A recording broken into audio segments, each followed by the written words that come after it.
Hello everyone, कैसे हैं आप सब। आई होप आप सभी अच्छे हों। दोस्तों, मैं कल स्टोरी अपलोड नहीं कर पाई बिकॉज मैं थोड़ी सी बिज़ी हो गई थी। मैंने पोस्ट डाला जिससे आप लोगों को पता रहे कि मैं आज स्टोरी अपलोड नहीं कर रही हूँ, लेकिन आप लोगों ने पोस्ट नहीं पढ़ी। कुछ लोग पोस्ट नहीं पढ़ते और बाद में आके बोलते हैं आपने आज भी स्टोरी नहीं डाली, आपने आज भी स्टोरी नहीं डाली। प्लीज़ प्लीज़ प्लीज़ पोस्ट को ज़रूर पढ़ा करें, जिससे आपको पता रहेगा, आप अपडेट रहेंगे कि मैं स्टोरी अपलोड कर रही हूँ या नहीं कर रही हूँ, या किस वजह से नहीं कर रही हूँ। तो प्लीज़ मैं आपसे इस वीडियो में यही रिक्वेस्ट करती हूँ कि प्लीज़ पोस्ट को ज़रूर पढ़ा करें, साथ ही चैनल को सब्सक्राइब कर लें, वीडियो को लाइक ज़रूर करिएगा। तो चलिए कहानी को शुरू करते हैं। वो उससे डांट रही थी और रुद्र चुपचाप उसकी डांट सुन रहा और उसे गहरी नज़रों से देख रहा था। उसे हंसी तो बहुत आ रही होती है, लेकिन अपने चेहरे को सख्त बनाए रुद्र उसे देख रहा होता है। रम्या शर्ट निकाल कर बोली, अब आप खुद लेट जाएंगे, क्योंकि हमसे तो आप हिलेंगे भी नहीं। रुद्र उससे घूरते हुए चुपचाप पेट के बल लेट जाता है। रम्या हॉट वाटर बैग से उसके कमर की सिकाई करने लगती है और सच में इससे रुद्र को काफ़ी आराम मिल रहा था। कुछ देर बाद रम्या देखती है तो रुद्र सो गया था।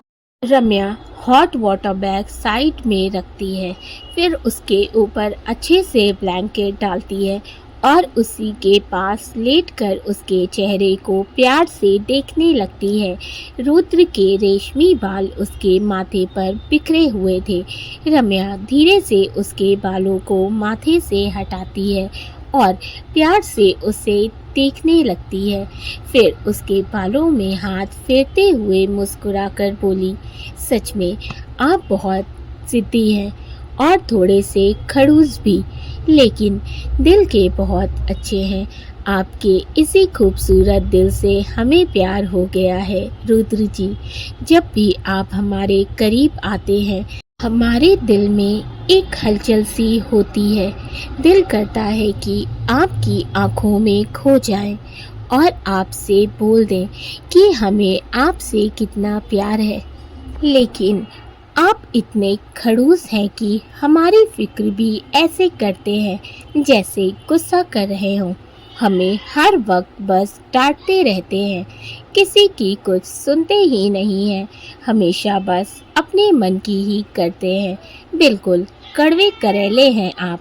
लेकिन आप जितना भी खुद को सख्त दिखा लें, लेकिन हमें पता है आप सबसे बहुत प्यार करते हैं। आपको पता है, जब आपने हमसे ज़बरदस्ती शादी की थी तो आप हमें बिल्कुल पसंद नहीं थे, लेकिन फिर जब हमने आपको जाना तो हमारी सारी गलतफहमियां धीरे धीरे दूर होने लगीं और पता ही नहीं चला कि कब आप हमें अच्छे लगने लगे। लेकिन हम डरते हैं आपसे दूर जाने से।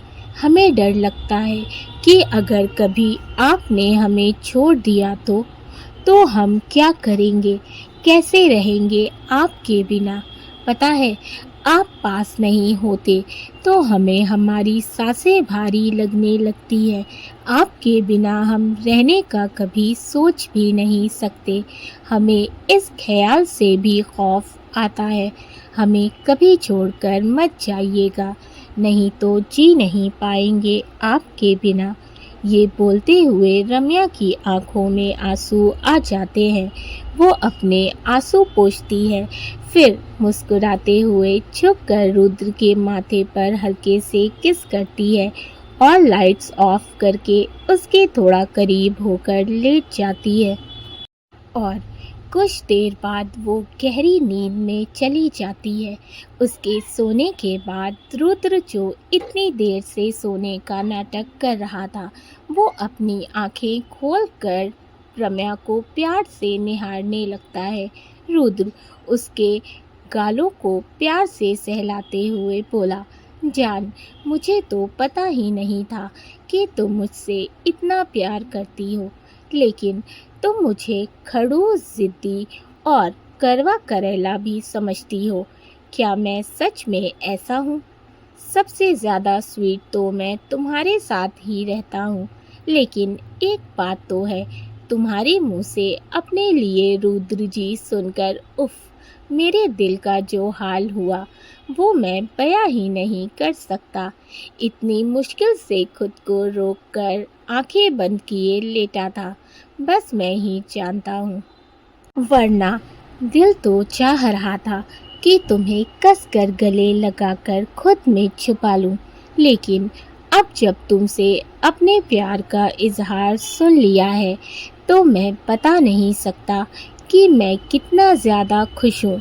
रुद्र उसके हाथों को थामकर अपने होठों से लगाते हुए बोला, लेकिन मुझे माफ़ कर देना, मैंने तुम्हें काफ़ी बार हर्ट भी किया है और जिस तरह मैंने तुमसे शादी की, मैं जानता हूँ वो गलत था, लेकिन उस वक्त मैं अपने होशो हवास में नहीं था।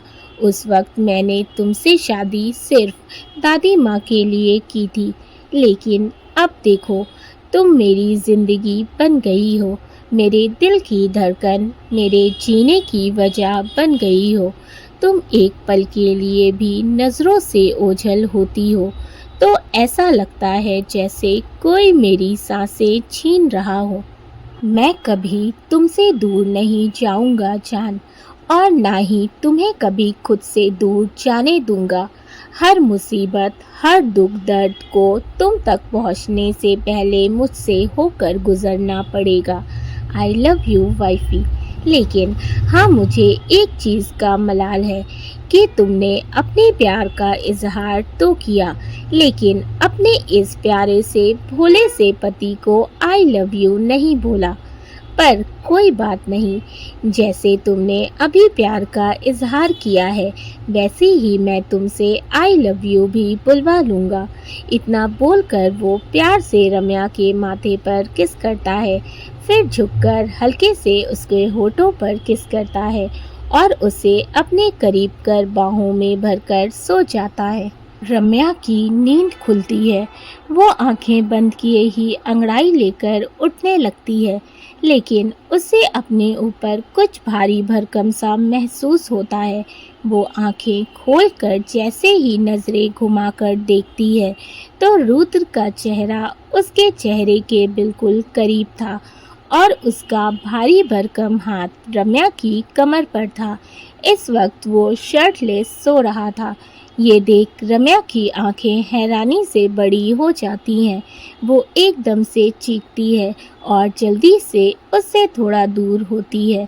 उसकी चीख सुनकर रुद्र की नींद खुल जाती है। वो अपनी आंखें मसलते हुए अलसाई सी आवाज में बोला, क्या हो गया जान, क्यों चिल्ला रही हो? फिर उसे वापस अपने करीब खींचकर बोला, सो जाओ, अभी सुबह नहीं हुई है और मुझे भी सोने दो। रम्या खुद के ऊपर से उसका हाथ हटाते हुए बोली, सर क्या कर रहे हैं आप? छोड़िए हमें, सुबह हो गई है। रुद्र थोड़ी सी आंखें खोलकर बोला, अच्छा, इतनी जल्दी सुबह हो गई? अभी थोड़ी देर पहले तो अंधेरा था। रम्या उठने लगती है तो रुद्र उसका हाथ पकड़कर वापस अपने करीब खींच लेता है और उसके चेहरे पर थोड़ा झुकते हुए बोलता है, क्या कर रही हो तुम? कब से देख रहा हूँ, मुझसे दूर जाने की कोशिश कर रही हो तुम। रम्या जल्दी से आंखें बंद करके बोली, सर प्लीज़ हमें जाने दीजिए, नहीं तो ऑफिस के लिए लेट हो जाएगा। वैसे तो रुद्र रम्या को छोड़ने वाला था, लेकिन अब उसने उसका घबराया हुआ चेहरा और बंद आंखें देखी तो उसे हंसी आ गई। वो रम्या का क्यूट सा फेस देखकर उसे थोड़ा और परेशान करने की सोचता है। रुद्र उसके कान में बोला, बेबी ओपन योर आइज। रम्या ना में गर्दन हिला देती है। रुद्र, रम्या आंखें खोलो। और वैसे तुमने आंखें बंद क्यों की हैं? किससे शर्मा रही हो तुम? रम्या आंखें खोलकर नजरें दूसरी तरफ करके बोली, पहले आप अपनी शर्ट पहनिए। रुद्र, क्यों? क्यों मैं शर्ट पहनूं? कल तुमने ही तो शर्ट निकालने को बोला था, तब तुम्हें शर्म नहीं आ रही थी और अब तुम शर्मा रही हो। उसकी बात सुन रम्या को इतनी शर्मिंदगी होती है कि उसका दिल किया कि यहीं गड्ढा खोदकर उसमें कूद जाए। वो सोचने लगी कि कल वो बेकार में ही रुद्र की हेल्प करने आई थी। उसे यूं खोया हुआ देखकर रुद्र मुस्कुराने लगता है, फिर उसके ऊपर थोड़ा और झुकता है। रम्या जल्दी से हकलाते हुए बोली, सर, सर आप क्या कर रहे हैं? रुद्र अपनी हंसी को छुपाते हुए बोला, अपनी बीवी से रोमांस? क्यों, तुम्हें कोई दिक्कत है? अब मेरी बीवी मेरे नींद में होने का फ़ायदा उठाकर मुझसे प्यार भरी बातें कर सकती है, मेरे माथे पर किस कर सकती है, तो क्या मैं होश में उससे थोड़ा सा प्यार नहीं कर सकता? रम्या हैरानी से आंखें फाड़े उसे देखने लगती है। पल भर में उसका पूरा चेहरा टमाटर की तरह लाल हो जाता है। रुद्र मुस्कुराते हुए अपनी एक आंख ब्लिंक करता है। रम्या रोनी सी शक्ल बनाकर बोली, आप जग रहे थे? सर, आप नाटक कर रहे थे सोने का? रुद्र मुस्कुराते हुए बोला, नहीं तो, मैं तो सच में सो रहा था। वो क्या है ना, मेरे पास एक मैजिकल पावर है, मैं सोते हुए भी लोगों की बात सुन सकता हूँ। रम्या गुस्से से उसे देखकर बोली, हम आपको पागल नजर आ रहे हैं क्या? आप हमें बेवकूफ़ बना रहे हैं। रुद्र जोर से कहा लगाकर हंसता है, फिर उसके दोनों गालों पर किस करके बोला, नहीं तो, मुझे तो मेरी बीवी बड़ी प्यारी सी, भोली सी, मासूम सी और बड़ी इंटेलिजेंट लगती है। रम्या के गाल एकदम गुलाबी हो जाते हैं, उसके होठों पर प्यारी सी मुस्कान आ जाती है, लेकिन वो उन्हें जाहिर नहीं होने देती और अपनी नज़रें फेर कर बोलती है, अच्छा, हमें जाने दीजिए प्लीज़, नहीं तो लेट हो जाएगा और आप तो बॉस हैं, आप लेट जाएंगे तो अच्छा थोड़ी लगेगा। रुद्र, अच्छा, बड़ी चिंता हो रही है तुम्हें अपने बॉस की, थोड़ी चिंता अपने पति की भी कर लो। पहले बताओ, तुम रात में क्या कर रही थी? तुम्हें शर्म नहीं आई? मैं सो रहा था और तुम मुझे ताड़ रही थी, नज़र लगा दी तुमने मुझे। रम्या मुंह बनाकर बोली, हम नहीं देख रहे थे आपको, नहीं लगी है आपको कोई नज़र। रुद्र, अच्छा, तुम्हें कैसे पता कि मुझे नज़र नहीं लगी है?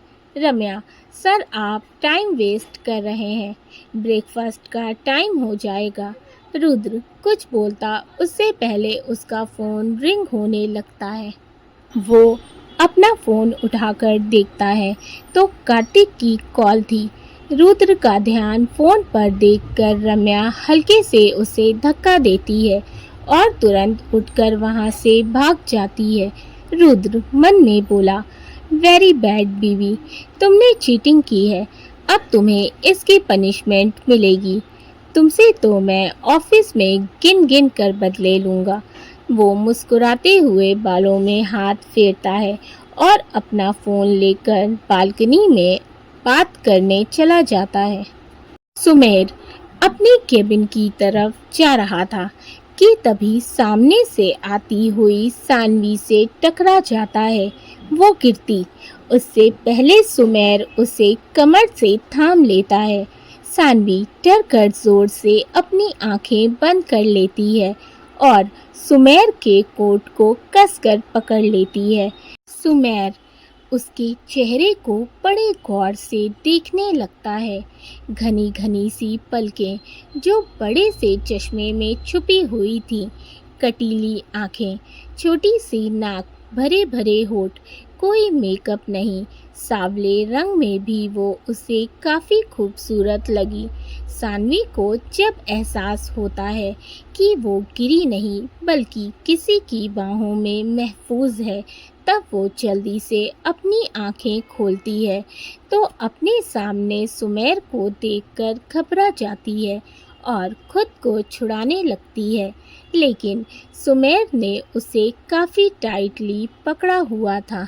वो धीरे से बोली, सर छोड़िए मुझे, लेकिन सुमेर तो बस उसके चेहरे में खोया हुआ था। दोबारा सानवी थोड़ा तेज बोली, सुमेर सर। उसकी आवाज़ सुन सुमेर एकदम से होश में आता है और अपनी बाहों में इस तरह सानवी को देखकर जल्दी से उसे छोड़ देता है, लेकिन उसका छोड़ने का अंदाज ऐसा था कि बेचारी सीधे ज़मीन पर जा गिरती है। दर्द से सानवी की आह निकल जाती है। वो सुमेर को गुस्से से देखकर बोली, सर आपने मुझे छोड़ा क्यों? सुमेर, हाँ तो क्या तुम्हें बाहों में थाम कर रखता, और वैसे भी तुमने ही तो कहा कि छोड़िए मुझे, तो मैंने छोड़ दिया। ये बोल वो सानवी को एक जला देने वाली स्माइल पास करता है। सानवी का तो दिल किया कि वो उसका सिर फोड़ दे, लेकिन ये बस वो सोच ही सकती थी, क्योंकि करना तो उसके बस में था नहीं। अब सुमेर उसका बॉस जो ठहरा। सानवी सारे पेपर समेटती है, फिर अपनी कमर पकड़कर दीवार का सहारा लेकर धीरे से खड़ी होती है। दोनों केबिन में आते हैं। सुमेर उसे ताना मारते हुए बोला, तुम्हें ठीक से चलना तो आता नहीं है, मेरा काम क्या संभालोगी तुम? सानवी उसकी बात का कोई जवाब नहीं देती और सारे पेपर टेबल पर रखकर सोफे पर बैठ जाती है, क्योंकि उसकी कमर में दर्द हो रहा था। सुमेर उसे बैठा हुआ देखकर बोला, मिस जानवी, मैं तुम्हें काम करने की सैलरी देता हूँ, आराम करने की नहीं। जाओ मेरे लिए कॉफ़ी लेकर आओ। सानवी, सर मेरा नाम जानवी नहीं सानवी है। सुमेर चेयर पर बैठते हुए, हाँ तो जानवी, सानवी, मानवी में क्या ही अंतर है, सब एक जैसा ही तो है। और वैसे भी मेरे पास इतना टाइम नहीं है कि मैं हर वक्त तुम्हारा नाम याद रखूं। अब जाओ कॉफ़ी लेकर आओ। सानवी बुरा सा मुंह बनाकर चुपचाप वहाँ से चली जाती है। उसके जाते ही सुमेर खुद से बोला, वैसे बात तो सही है इसकी, मैं हर बार इसका नाम गलत ही लेता हूँ। अब नाम ही ऐसा है कि मुझे याद ही नहीं होता, तो इसमें मेरी क्या गलती? वैसे दिमाग थोड़ा कम है इसके पास, लेकिन ठीक ठाक ही है, वरना कोई और होता तो चिढ़ ही जाता हर बार अपना नाम गलत सुनकर। तभी उसे एहसास होता है कि वो सानवी की तारीफ कर रहा है। अब भला ऐसा कैसे हो सकता था कि वो उसकी तारीफ करे? सुमेर जल्दी से अपने ख्याल झटक कर बोला, नहीं, भला मैं इसके बारे में अच्छा कैसे सोच सकता हूँ? मुझे तो इसे परेशान करके जॉब से निकालना है। कुछ देर बाद सानवी कॉफ़ी लेकर आती है। सुमेर कॉफ़ी मग लेकर बोला, वहाँ जो फाइल पड़ी है उन्हें ठीक करो, जो भी डेट्स गलत हैं और उनमें जो भी एरर है उन्हें मार्क करो। सानवी जब फाइल देखती है तो हैरानी से बोलती है, सर ये तो बहुत ज़्यादा है। सुमेर, हाँ तो तुम्हारे लिए ये कहाँ मुश्किल है? आफ्टर ऑल तुम अपने कॉलेज की टॉपर जो रह चुकी हो, ये काम तो तुम्हारे लिए काफ़ी आसान होता है ना? सुमेर उसे उकसा रहा था ताकि सानवी गुस्से में आकर जॉब छोड़ दे, लेकिन उसे इस बात का बिल्कुल अंदाज़ा नहीं था कि ये जॉब सानवी के लिए किस कदर इम्पोर्टेंट है। वो उसे जितना भी परेशान कर ले, उससे कितना ही काम करवा ले, लेकिन वो ये जॉब छोड़ने वाली नहीं थी। सानवी मायूस हो जाती है और बिना कुछ बोले चुपचाप फाइल लेकर काम करने बैठ जाती है। सुमेर उसे देख रहा था। उसे लगा था शायद वो गुस्से में आ जाएगी या रिज़ाइन कर देगी, लेकिन सानवी ने ऐसा कुछ नहीं किया। फिर सुमेर भी सिर झटक कर अपना ध्यान अपने काम में लगा लेता है। इधर कार्तिक रुद्र के केबिन में आता है और चेयर पर बैठते हुए बोला, भाई तूने कल पार्टी रखी है? रुद्र काम करते हुए ही, हाँ। कार्तिक, लेकिन किस खुशी में है? पार्टी की वजह क्या है? रुद्र नज़र उठाकर उसकी तरफ देखता है, फिर मुस्कुरा कर बोलता है, कुछ खास वजह, या कहूँ कि बहुत खास। कार्तिक उसके चेहरे की चमक देखकर बोला, तुझे ऐसे मुस्कुराता देखकर अच्छा लग रहा है। वैसे तेरे चेहरे की चमक देखकर लग रहा है जैसे तूने कोई खजाना पा लिया हो। रुद्र की मुस्कुराहट और गहरी हो जाती है। वो मुस्कुराते हुए बोला, खजाना नहीं, खजाने से भी बड़ा। वो मेरे लिए दुनिया के हर खजाने से ज़्यादा कीमती है। कार्तिक, कौन? तू किसकी बात कर रहा है? रुद्र, इतना उतावला मत हो, कल पार्टी में पता चल जाएगा। अच्छा सुन, केशव से हमारे सारे बिजनेस पार्टनर्स और शहर के हर अमीर आदमी को इनविटेशन कार्ड भेज देना और मीडिया को खास करके बुलाना। कल कुछ बहुत खास है, वेरी स्पेशल, मेरी स्पेशल वन के लिए। कार्तिक मुस्कुराते हुए, डोंट वरी, मैं सब करवा दूंगा। तेरे चेहरे की खुशी देखकर मुझे अच्छा लगा। बस तू ऐसे ही खुश रहा कर। रुद्र, और हाँ, सानवी को भी इनविटेशन दे देना। कार्तिक हाँ में गर्दन हिला देता है। वो उठकर जाने लगता है। तभी रुद्र बोला, और अपनी होने वाली बीवी को भी। उसकी बात सुन कार्तिक खुद को मुस्कुराने से नहीं रोक पाता। वो पलटकर रुद्र को देखता है। रुद्र, तुझे क्या लगा मुझे कुछ पता नहीं चलेगा? तो बता, शादी का क्या प्लान है? रिश्ता लेकर कब जाना है उसके घर? कार्तिक मुस्कुराते हुए बस कुछ वक्त रुककर फिर कुछ सोचकर बोला, एक बात बता, तुझे कैसे पता चला? साले, तूने मेरे पीछे जासूस छोड़े हैं। पहले तो मुझे शक था, लेकिन अब तो मुझे पक्का यकीन हो गया है।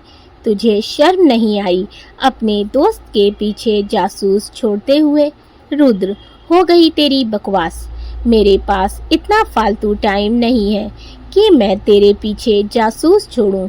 फिर वो साइड ड्रॉर से कुछ फोटोज निकालकर डेस्क पर रखते हुए बोला, एक मीडिया वाले ने तुझे कुसुम को कैफे में प्रपोज करते हुए कैप्चर कर लिया था।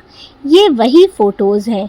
कभी कभी पब्लिक प्लेस का ध्यान रखा कर, वरना फ्रंट पेज पर तेरी और तेरी होने वाली बीवी की फोटो छपती।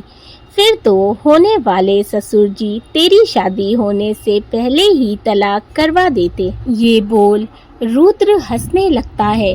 कार्तिक उन फोटोज को देखकर हैरानी से बोला, क्या? ये कब हुआ? लेकिन वहाँ पर तो मुझे कोई भी मीडिया वाला नहीं दिखा था। रुद्र, तेरा ध्यान आशिकी से हटे तब ना तुझे कुछ दिखे। कार्तिक उसके गले लगकर बोला, थैंक्स भाई, तूने सब संभाल लिया, वरना अगर ये फोटोज प्रिंट हो जाती तो मेरे होने वाले ससुर जी तो सच में शादी से पहले ही अपनी बेटी को विधवा कर देते। उसकी बात पर रुद्र हंस देता है। कार्तिक, अच्छा बता, पार्टी किस खुशी में है? रुद्र उसके पेट पर कोनी मारते हुए बोला, साले, मैंने कहा ना, कल पता चल जाएगा। तो क्यों परेशान कर रहा है?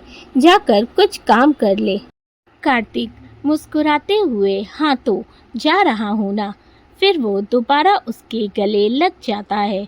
रुद्र चिढ़ते हुए बोला, अबे दूर रह मुझसे, नहीं पसंद की कोई मुझसे इस तरह चिपके। कार्तिक उससे अलग होकर हंसते हुए बोला, हाँ अब तो तुझे बस भाभी का हक पसंद आता होगा ना, मैं तो पराया हो गया हूँ। उसकी बात सुन रुद्र फिर से चिढ़ते हुए बोला, तू जा रहा है या मैं तुझे उठाकर केबिन से बाहर फेंकूं? कार्तिक हंसते हुए वहां से चला जाता है। रुद्र मुंह बनाकर बोला, जिसका हक चाहिए वो तो पता नहीं कहाँ है। पति का ज़रा भी ख्याल नहीं है उसे। ये नहीं कि आकर थोड़ी प्यार भरी बातें ही कर ले। फिर गहरी सांस लेकर वापस अपनी चेयर पर बैठ जाता है। दोस्तों, आई होप कि आप लोगों को स्टोरी अच्छी लग रही है, कहानी पसंद आ रही हो तो वीडियो को ज़रूर लाइक कर दीजिएगा। चैनल को अभी तक सब्सक्राइब नहीं किया है तो जल्दी से कर लें। साथ ही मुझे इंस्टाग्राम पर फॉलो करें। अगर कहानी के पिछले एपिसोड्स नहीं पढ़े हैं तो मैंने लिंक डिस्क्रिप्शन बॉक्स में मेंशन किया है, आप वहां पर कहानी के पिछले सभी एपिसोड्स पढ़ सकते हैं। इसी तरह से प्यार बनाए रखें, अपने फीडबैक मुझे ज़रूर दें। Thank you for watching and keep supporting. Love you all.